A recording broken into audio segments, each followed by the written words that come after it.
I do reread, and I find that it's always a different book. I remember the plot, I remember the characters, but I think it's different as I change. In terms of short story collections, I'm a big Alice Munro fan, and see some heads nodding. Ups to Alice Munro.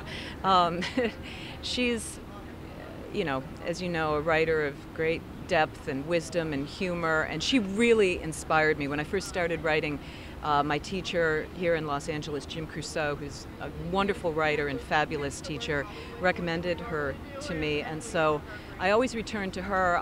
In particular, Friend of My Youth is one of my favorite collections.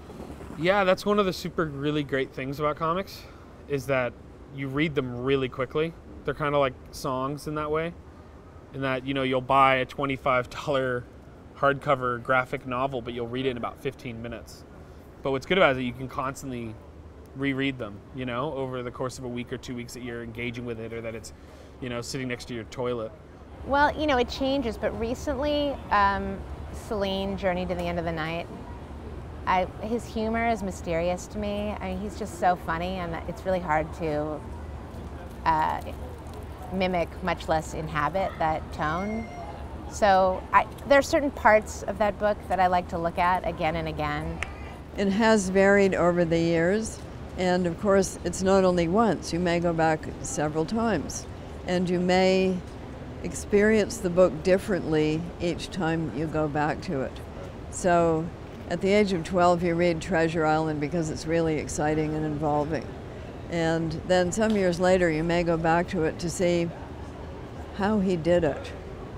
And you may go back to it to experience simply the beauty of his style, which is not something that interests you at all when you're 12. You don't even notice it, you don't care, you just want to find out, you know, what about Long John Silver? Tons. I mean, if I like a book, I'll read it at least 2 or 3 times. And, you know, ones I teach from, I've probably read over 5 to 10 times. And there's probably a couple of Richard Yates books and Gatsby I read once a year. You know, I probably am less of a rereader than a lot of people, just because I'm sort of self-educated. I don't have an MFA, I don't have an advanced degree, so my own sense of intellectual insecurity always tells me there's a hole you haven't filled. You know, there are Russians you still haven't read. So when I try to go back to favorite books, there are a few books I reread. You know, I've read The Great Gatsby a bunch of times. I've read 100 Years of Solitude. I went back to almost to see, almost less looking for what's in the text, but trying to find some younger version of yourself there almost, you know. I don't reread so much now. I used to. Like when I lived at home and I was with my childhood stash of books and I could just go downstairs in the middle of the night if I couldn't sleep and grab a book, I did it a lot. Well, it's a very interesting question because my friends will often say to me, "What are you reading?" Right. And I will more often than not say, "Well, I'm not reading, but I am rereading." I go back again and again to my favorite books. I go back to Libra by Don DeLillo. I think that's the great American novel.